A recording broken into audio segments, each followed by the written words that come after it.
राजा विक्रमादित्य के शासनकाल में एक किला अपनी खूबसूरती के साथ साथ अपनी खौफनाक कहानियों के लिए भी मशहूर था। इस किले की सुरक्षा एक खतरनाक राक्षस करता था, जिसका सिर इंसान का, शरीर शेर का और पूंछ बिच्छू जैसी थी। लेकिन इसके अलावा किले के अंदर एक और राज था। एक बेहिसाब खजाना छुपा हुआ था, जिसके बारे में सिर्फ कुछ चुनिंदा लोग ही जानते थे। एक दिन राजा के जंगल में एक खुफिया समूह दाखिल हुआ।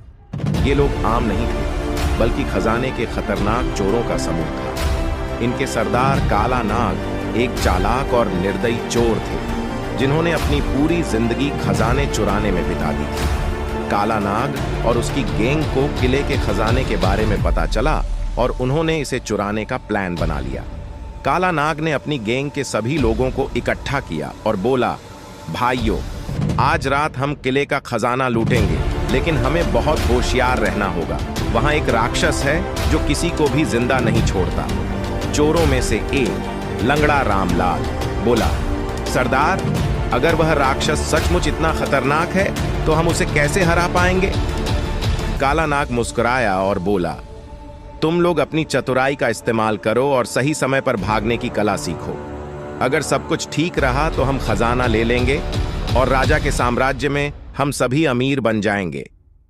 इसी बीच राजकुमारी लीला को खजाने और राक्षस के बारे में जिज्ञासा हुई, इसलिए उसने अपने पिता से अनुमति लेकर जादूगर डंबलडोर के साथ किले की ओर रवाना होने का निर्णय लिया। राजा विक्रमादित्य ने उसे चेतावनी दी कि किले में जाना खतरनाक हो सकता है, लेकिन लीला के दृढ़ संकल्प को देखते हुए उन्होंने अनुमति दे दी। जैसे ही लीला और डंबलडोर किले में पहुंचे, उन्होंने महसूस किया कि वहां किसी और के कदमों के निशान भी हैं। जादूगर डंबलडोर ने हैरान होकर कहा, लगता है हम अकेले नहीं हैं। लीला ने कहा, यह जरूर चोरों का समूह है जो खजाने पर नजर रखे हुए है। हमें बहुत होशियार रहना होगा। किले के बड़े हॉल में पहुंचते ही चोरों का समूह, लीला, जादूगर डंबलडोर और राक्षस सभी आमने सामने आ गए। काला नाग ने खजाने पर कब्जा करने के लिए अपने साथियों को आदेश दिया, जल्दी करो, खजाना समेट लो और पतली गली से निकलो।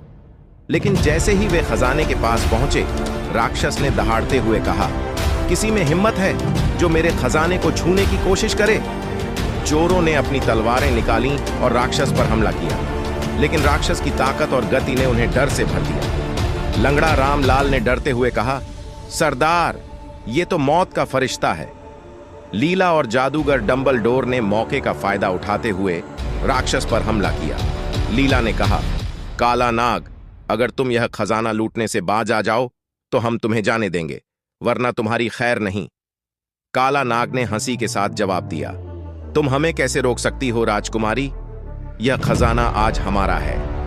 अब एक तरफ लीला और जादूगर डंबलडोर थे और दूसरी तरफ चोरों की गैंग और राक्षस।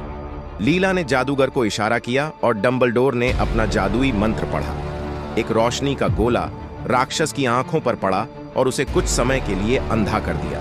उसी समय लीला ने अपनी तलवार निकाली और राक्षस पर वार किया। काला नाग और उसकी गैंग लीला और डंबलडोर को देखकर घबराए, लेकिन काला नाग ने हार मानने से इनकार कर दिया और बोला, मैं तुम सबको खत्म करके ही यहां से जाऊंगा। लीला और राक्षस के बीच भयंकर युद्ध जारी रहा।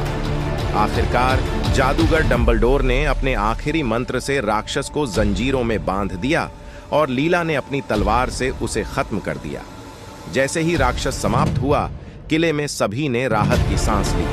काला नाग और उसकी गैंग को पकड़ लिया गया और राजा के दरबार में पेश किया गया। राजा विक्रमादित्य ने काला नाग से कहा, तुम्हारा लालच और चोरी की आदत तुम्हें तबाह कर गई और अब तुम्हें अपने किए की सजा मिलेगी। अगर आपको हमारा वीडियो पसंद आता है तो कृपया हमारे चैनल को सब्सक्राइब करें।